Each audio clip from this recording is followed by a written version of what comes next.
नमस्कार। आज हम बात करेंगे रामायण के बालकांड के चतुर्दश सर्ग की, जिसमें अश्वमेध यज्ञ के बारे में लिखा हुआ है। वह यज्ञ क्यों कराया गया ब्राह्मणों के कहने पर।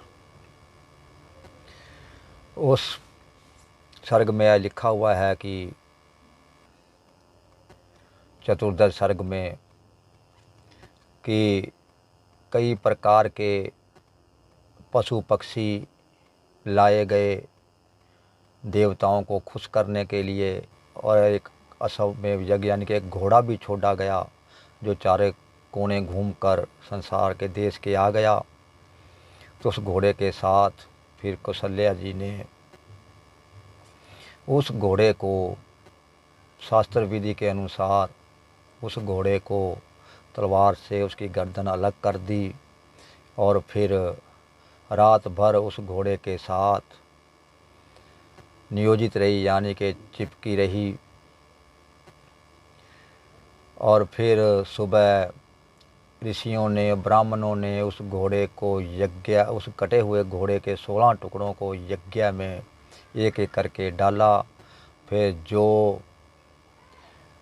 उन टुकड़ों से अग्नि में डलने पर जो धुआं निकला, उसको सूंघ कर राजा दशरथ जी ने अपने पाप नष्ट किए। ऐसा रामायण के चतुर्दश सर्ग में लिखा हुआ है बालकांड के।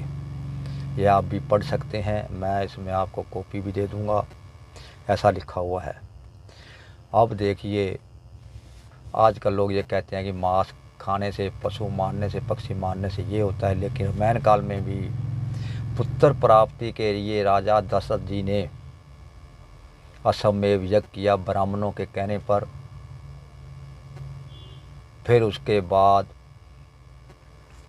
उनको पुत्र प्राप्ति हुई, और उन्होंने पाप भी किए थे, जैसा कि इसमें बताया गया कि मांस के टुकड़ों को सूंघ कर उन्होंने अपने पाप नष्ट किए। इसका मतलब यह है कि मांस से जो धुआं निकलता है पकने पर, उसको सूंघने से पाप भी नष्ट हो गए, ऐसा बताया गया है।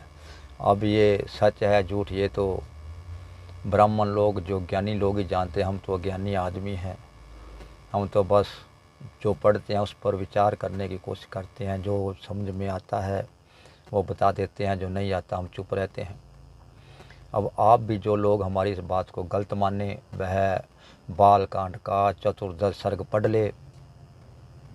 वाल्मीकि रामायण में लिखा हुआ है ये, जिसमें साफ ये लिखा हुआ कि घोड़े को कौशल्या जी ने तलवार से काटा। फिर उस घोड़े के साथ रात भर रही, नियोजित रही।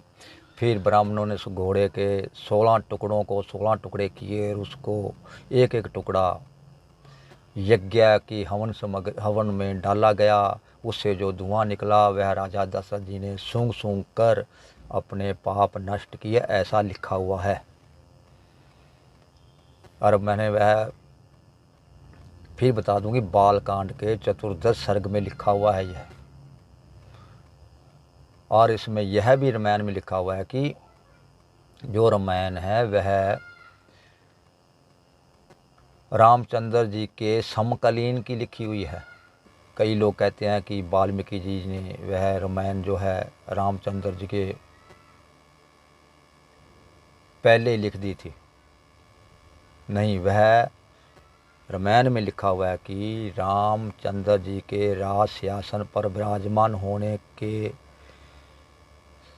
समय वह महर्षि वाल्मीकि जी ने वह रामायण लिखी, साफ लिखा हुआ है।